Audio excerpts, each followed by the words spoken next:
Hello again, everyone. In this video, I'll show you how to set up the threat data feed from your pfSense firewall into PFMonitor using the syslog engine built into pfSense. This is actually one of the most simple features to set up for your pfSense and PFMonitor system. Your first step is on your PFMonitor admin panel dashboard.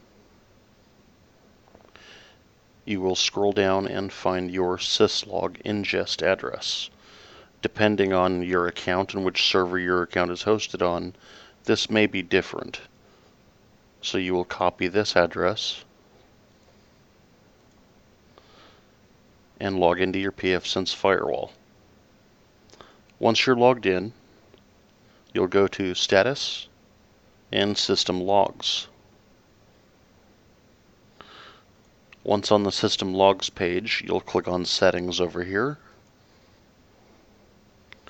and then you will roll down to the bottom section. Actually, in this section here, log firewall default blocks, you will leave that checked. If you have this checked to log data from the pass rules, you'll want to uncheck that.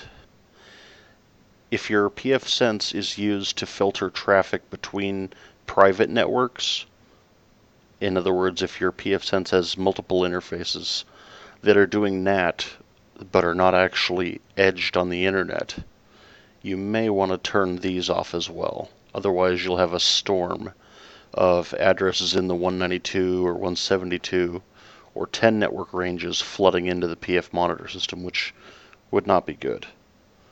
So you may want to disable those if that's the case. For the web server log, make sure you leave this enabled. This will allow us to track failed logins to the firewalls in PFMonitor as well. You'll scroll down from there and check the send log messages to remote syslog server. The source address is up to you if you have multiple addresses. You can also leave it as the default. Make sure your IP protocol is set to IPv4, and then paste in your ingest address here. If you're using another syslog system as well, you can add it in the second box instead. Now for PFMonitor, you do not want to check the everything box. This would send a gross amount of syslog data to PFMonitor that would then have to be sorted, and most of which dumped, and would exhaust a lot of CPU time. And if that becomes the norm, I would have to extend the pricing of PFMonitor to deal with that CPU usage and be able to still keep the system up and running. So please do not check the everything box. However, you can check the system events, firewall events. That will track your threat data. And if you also want to track the login events of your OpenVPN sessions, you can also check this box down here.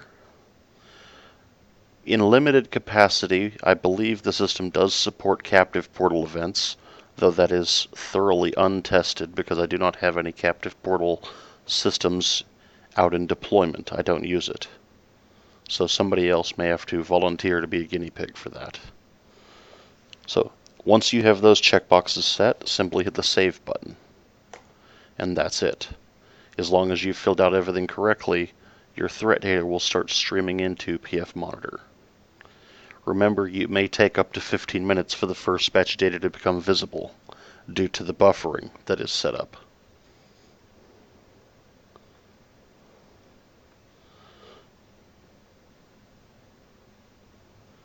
That's about it for this video. I think I've covered everything I need to.